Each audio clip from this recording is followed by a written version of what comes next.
الشاكرين والحمد لله رب العالمين۔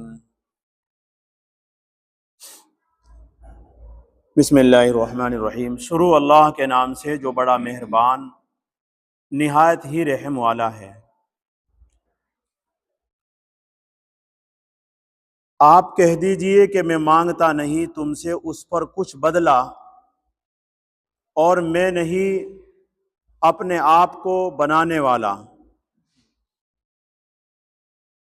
یہ تو ایک فہمائش ہے سارے جہان والوں کو، اور معلوم کر لو گے اس کا احوال تھوڑی دیر کے پیچھے، تھوڑی دیر کے بعد۔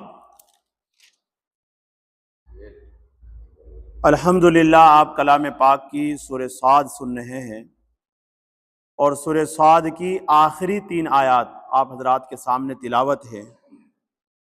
اس سے پہلے سبق اور درس میں آپ نے حضرت آدم علیہ السلام اور ابلیس لعین شیطان کا واقعہ اور تھوڑا سا ایک قصہ اس کا بیان کیا گیا تھا۔ اللہ رب العزت نے شیطان کو، فرشتوں کو، سب کو سجدہ کرنے کے لیے کہا تھا حضرت آدم علیہ السلام کو۔ فرشتوں نے بات کو مان لیا، اور شیطان نے، ابلیس نے بات کو نہیں مانا۔ اس کے نتیجے میں اللہ رب العزت نے اس کو بہشت سے یعنی جنت سے نکال دیا، کہا کہ یہاں تیرا کوئی ٹھکانہ نہیں ہے، جا مردود، چلا جا یہاں سے، تو ہمارا کہنا نہیں مانتا ہے۔ یہ بات آپ کے سامنے آئی تھی۔ آخر میں اللہ رب العزت اس سورت کے شروع میں بھی رسالت کا ذکر تھا، یعنی نبی کریم صلی اللہ علیہ وسلم کی جو رسالت ہے اس کے اوپر دلیل بھی دی گئی تھی۔ آخر میں بھی پھر وہی بات کہی جا رہی ہے، اور لوگوں کو نبی کریم صلی اللہ علیہ وسلم کی طرف اور قرآن کی طرف متوجہ کیا جا رہا ہے آخری آیت میں۔ قُلْ مَا أَسْأَلُكُمْ عَلَيْهِ مِنْ أَجْرٍ۔ کہنے کا مطلب یہ ہے کہ اللہ تعالیٰ یہ کہنا چاہتے ہیں کہ اے نبی صلی اللہ علیہ وسلم کو خطاب ہوتا ہے کہ آپ بطور اتمام حجت اور قول اخیر کے، یعنی ایک بات اخیر میں یہ کہہ دو ان کو جو نہیں مانتے ہیں ہمارا حکم اور کفر کرتے ہیں، انہیں ایک بات یہ کہہ دو کہ میری جو نصیحت ہے، میرا جو پیغام ہے، میری جو بات ہے، وہ صرف اور صرف اللہ کے لیے ہے۔ میں اس پر تم سے کوئی بدلہ اور کوئی اجر نہیں مانگتا ہوں، کوئی اجرت نہیں طلب کرتا ہوں، اور میں کوئی بناوٹی بات نہیں پیش کر رہا ہوں۔ میں تو صرف جو اللہ رب العزت نے میرے پاس پیغام پہنچایا ہے، بالکل بغیر کمی کے اور بغیر کسی زیادتی اور کمی کے میں تم تک پہنچا رہا ہوں۔ یہ نصیحت ہے سارے جہان والوں کے لیے۔ اور یہ بات ارشاد فرمائی کہ انہیں یہ کہہ دو کہ اپنے دشمن اور دوست میں تمیز کرو۔ دشمن کون ہے، دوست کون ہے، یہاں اس سے سمجھو۔ دوست جو ہے وہ پیغمبر ہوتے ہیں، اللہ ہوتے ہیں، اور دشمن جو ہے وہ شیطان ہوتا ہے، اور شیطان کے پیچھے چلنے والے لوگ ہوتے ہیں دشمن۔ اب اتنی بات بھی اگر ہم نہیں سمجھ سکتے ہیں اس دنیا میں آنے کے بعد، تو ہم کیا سمجھ سکتے ہیں؟ جو اپنے دشمن کو بھی نہ سمجھے اور اپنے دوست کو بھی نہ سمجھے، تو ہم کیا دماغ ہے ہمارا؟ تو آخر میں یہ بات کہی گئی، اور یوں کہا کہ اس کی راہ مت چلو شیطان کی، وہ تمہارا ازلی اور پرانا دشمن ہے۔ اللہ کے رسول کا کہنا مانو، اور اس نصیحت پر، اس تبلیغ پر اور اس قرآن کریم کے سنانے پر میں تم سے کوئی اجرت نہیں مانگتا ہوں، کوئی بدلہ نہیں مانگتا ہوں، کوئی مزدوری نہیں لیتا ہوں، تم سے کھانا نہیں مانگتا ہوں، اور میں ایسا بھی نہیں ہوں کہ تمہارے یعنی اپنے آپ کو بڑا سمجھانے کے لیے تمہارے سامنے جھوٹ موٹ بیان کر رہا ہوں، ایسا بھی نہیں ہے۔ صرف وہی بات ہے جو اللہ رب العزت نے کلام پاک میں ارشاد فرمائی یا میری طرف وہی فرمائی، جس کو حدیث کہتے ہیں، وہی تم تک پہنچایا جا رہا ہے۔ یوں فرمایا قُلْ مَا أَسْأَلُكُمْ، تو کہہ میں مانگتا نہیں تم سے اس پر کچھ بدلہ، وَمَا أَنَا مِنَ الْمُتَكَلِّفِينَ، اور میں نہیں اپنے آپ کو بنانے والا، یعنی کوئی بناوٹی بات۔ بہت سے آدمی ہوتے ہیں نا کہ اپنے آپ کو بڑا سمجھانے کے لیے، اپنے آپ کو کچھ عزت لوگوں کے دلوں میں بٹھانے کے لیے جھوٹ موٹ کچھ سے کچھ بیان کرتے ہیں، اللہ کے رسول صلی اللہ علیہ وسلم ایسے نہیں تھے کہ وہ کوئی بناوٹی بات تمہارے سامنے یعنی اپنے آپ کو بنانے کے لیے تمہارے سامنے جھوٹ موٹ بیان کریں، ایسا نہیں۔ ان ہوا الا ذکر للعالمین، یہ تو ایک فہمائش ہے، یعنی قرآن کریم کا تم تک پہنچانا سمجھانا یہ ایک نصیحت ہے، اور یہ ایسی نصیحت ہے کہ سارے جہان والوں کے لیے ہے۔ اگر اس نصیحت کو آج ہم سمجھ گئے تو کل ہمارا جو ٹھکانہ ہے، جو کامیابی ہے، وہ ہمارے سامنے ہوگی۔ موت کے وقت ہی ہمیں پتہ لگ جائے گا کہ ہم نے رسول اور قرآن کی مان کر کے ہمیں فائدہ کیا ہوا ہے۔ اور اگر آج ہم نے قرآن کی نصیحت کو نہ مانا، رسول کی باتوں پر نہ چلے، تو موت کے وقت ہی پتہ چل جائے گا کہ ہمارا انجام کیا ہونے والا ہے۔ خود ہی پتہ چل جائے گا، جب موت کا فرشتہ سامنے کھڑا ہو جائے گا ہم خود سمجھ جائے گا کہ میرا انجام کیا ہے۔ اسی کو فرمایا ان ہوا الا ذکر للعالمین۔ یوں فرمایا کہ حقیقت میں اللہ کے رسول صلی اللہ علیہ وسلم یہ کہنا چاہتے ہیں کہ آپ کو مرتے ہی میرے باتوں کا پتہ چل جائے گا، میری زبان کی صداقت، میرے کلام کی تصدیق، میں جو تمہیں کہہ رہا ہوں یہ میری بات کتنی سچی ہے، شیطان تمہیں جو کہہ رہا ہے اس کی بات کتنی جھوٹی ہے، یہ تمہیں یقین آ جائے گا اسی وقت جب موت کا فرشتہ آ جائے گا، اور میری کہی ہوئی خبریں سب تم دیکھ لو گے، حق اور باطل تمہارے سامنے کھل کر آ جائے گا، مگر اس وقت معلوم ہونے پر کوئی فائدہ نہیں ہوگا۔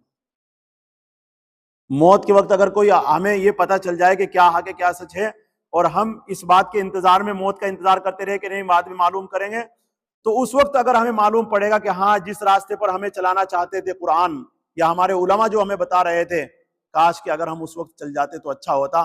موت کے وقت کوئی فائدہ نہیں ہوگا، کیونکہ کھیتی سوکھ چکی ہے، اب آگے اس میں کوئی چیز آپ نہیں کر سکتے ہیں۔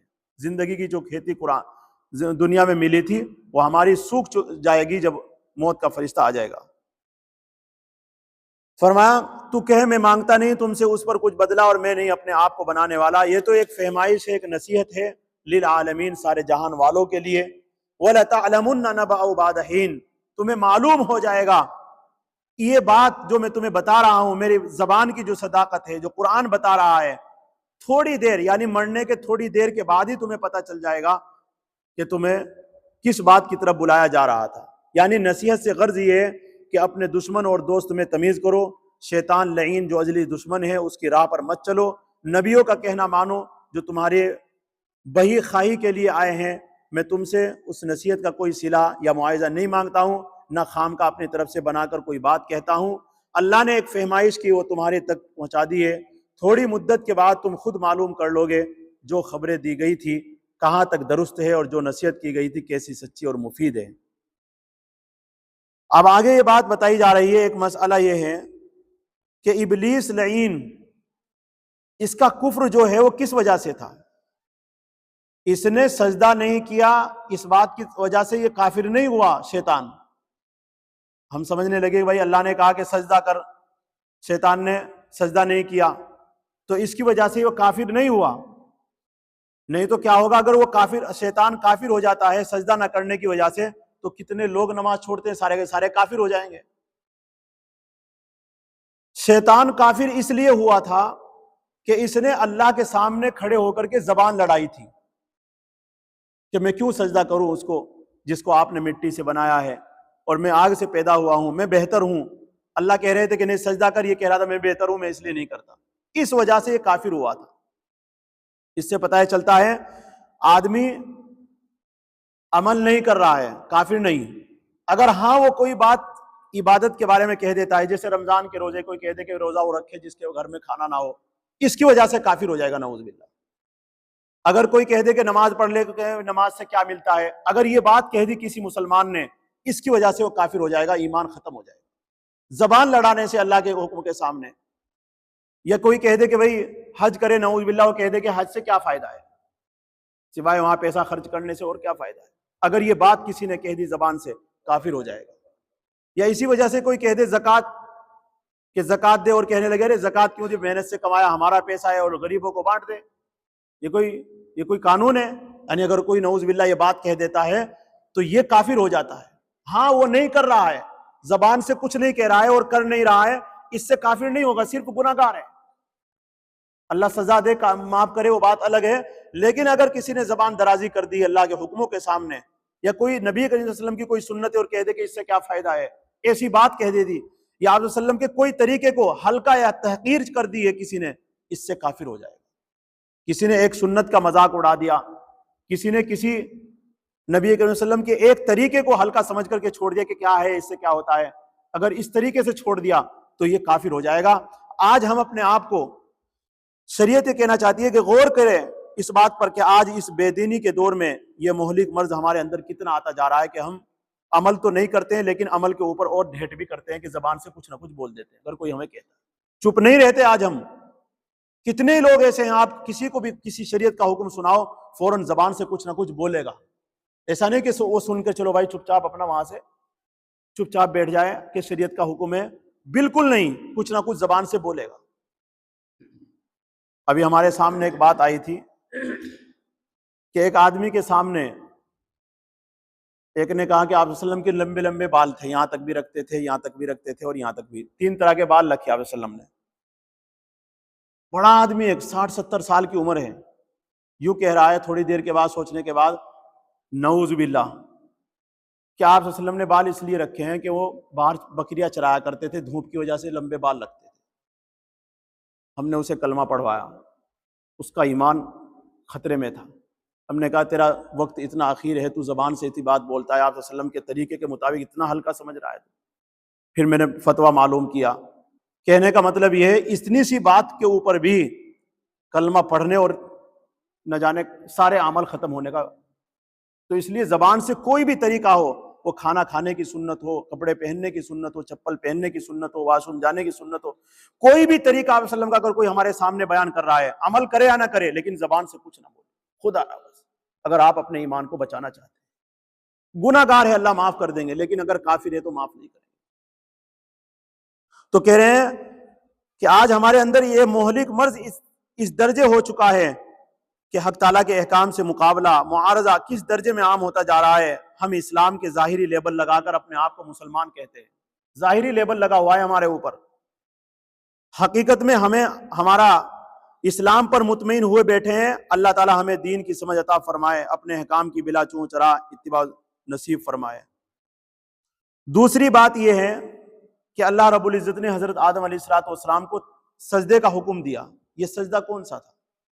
تعظیمی سجدہ تھا۔ آج دنیا کے اندر کتنے ہی جہال لوگ، جاہل لوگ سجدہ آج بھی کرتے ہیں، اور وہ دلیل یہی دیتے ہیں کہ اللہ رب العزت نے فرشتوں کو اور شیطان کو حضرت آدم کو سجدہ کرنے کے لیے کہا تھا۔ سجدہ ظاہر سی بات ہے، سجدہ عبادت کے لیے نہیں ہوتا ہے، کسی انسان کو صرف اللہ کے لیے عبادت کے لیے ہوتا ہے، وہ تعظیمی سجدہ تھا۔ تو اس لیے ہم بھی تعظیمی سجدہ کرتے ہیں اپنے بزرگوں پر۔ ہندوستان پاکستان کے اندر تو اتنے لوگ ہیں جو قبروں پر اپنے پیروں کو، اپنے بزرگوں کو، اپنے بڑے لوگوں کو تعظیمی اعتبار سے سجدہ کرتے ہیں۔ ان سے اگر آپ بات کریں گے تو وہ یہ کہیں گے ہم تو تعظیم کرتے ہیں۔ ہاں، تعظیمی سجدہ تھا وہ۔ اسی طریقے سے پہلی جو شریعتیں گزری ہے، ان شریعتوں میں پیغمبروں کو یا بڑے لوگوں کو سجدہ کرنے کا تعظیمی جائز تھا، لیکن ہماری اس شریعت میں اللہ رب العزت نے اسے ناجائز قرار دیا ہے۔ اب تعظیمی سجدے کی جگہ اللہ نے ہمارے لیے کیا کہا ہے؟ سلام، مصافحہ، معان کا گلے ملنا، یا کسی کے ہاتھ کا، بزرگ کا بوسہ لے لینا، یہ صرف ہماری شریعت میں اس تعظیمی سجدے کے بدل ہے۔ کیوں؟ اس لیے کہ یہ آخری نبی ہے، آخری شریعت ہے، آخری قانون ہے، اب اس کے بعد کوئی نبی نہیں آئے گا۔ جن جن راستوں سے کفر اور شرک آ سکتا تھا، اللہ نے وہ سب سوراخ کو بند کر دیا تھا کہ اب آگے تعظیمی سجدہ ہماری اس شریعت میں نہیں چلے گا، کیونکہ آگے کوئی نبی آنے والا نہیں ہے جو اس چیز پر روک لگائے۔ اس لیے تعظیمی سجدہ ہماری شریعت میں جائز نہیں ہے۔ کوئی کتنا بھی کہتا رہے کہ چاہے کہتا رہے کہ اللہ رب العزت نے سورہ یوسف کے اندر حضرت یوسف علیہ السلام کو مصر میں ان کے والدین کو اور ان کے بھائیوں کو سجدہ کرنے کا حکم دیا تھا تعظیمی، ان کی شریعت میں جائز تھا، لیکن ہماری شریعت میں جائز نہیں ہے۔ اللہ تعالی ہم سب کو عمل کرنے کی توفیق نصیب فرمائے۔ سبحان اللہ و بحمدہ، سبحانک اللہم و بحمدک۔